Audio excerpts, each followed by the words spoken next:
In today's economy, your cognitive bandwidth is the only asset that truly scales. Yet the corporate world operates on a fundamentally flawed biological premise, which is the belief that sheer force of will is an infinite resource.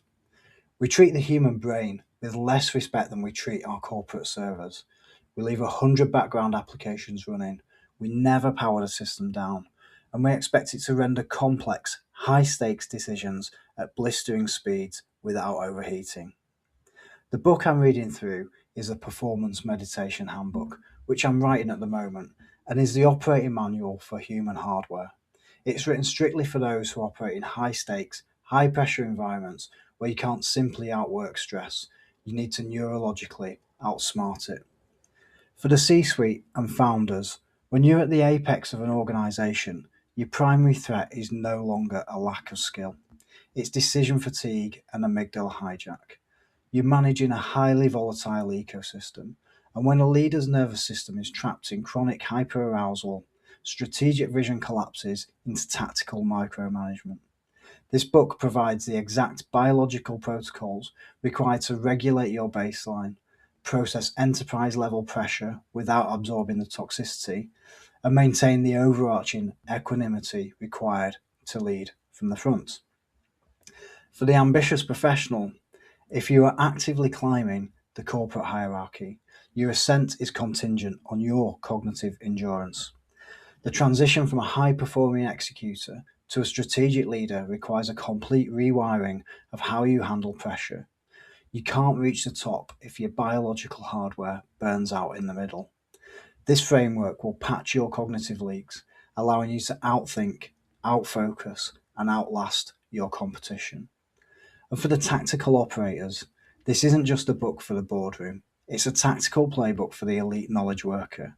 The neurobiological demands of your specific role dictate the precise training you require. For example, legal and finance. In these arenas, an unforced error isn't a learning opportunity, it's a critical liability. You require the working memory and the attentional precision to hold highly complex, contradictory data sets in your mind simultaneously. This book trains the prefrontal cortex to hold unbroken focus, drastically increasing your signal-to-noise ratio when reviewing a 200-page M&A contract or a volatile financial model. In product and engineering, you're the architects of the business, and your currency is deep work. Rapid context switching and digital dopamine hits are actively destroying your ability to enter those flow states required for elite coding and product architecture. We will train you to forcefully sever attention residue, allowing you to lock into high-resolution gamma wave states required for structural innovation. And for marketing and sales, your background is human psychology and relational friction.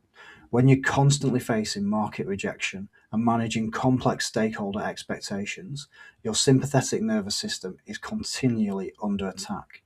This book provides the cognitive decoupling required to process rejection without internalizing it, alongside the empathetic accuracy required to read a room, understand client motivations, and foster unbreakable trust. Regardless of your title, if your career relies on cognitive output, you're a biological athlete, and it's time to start training like one.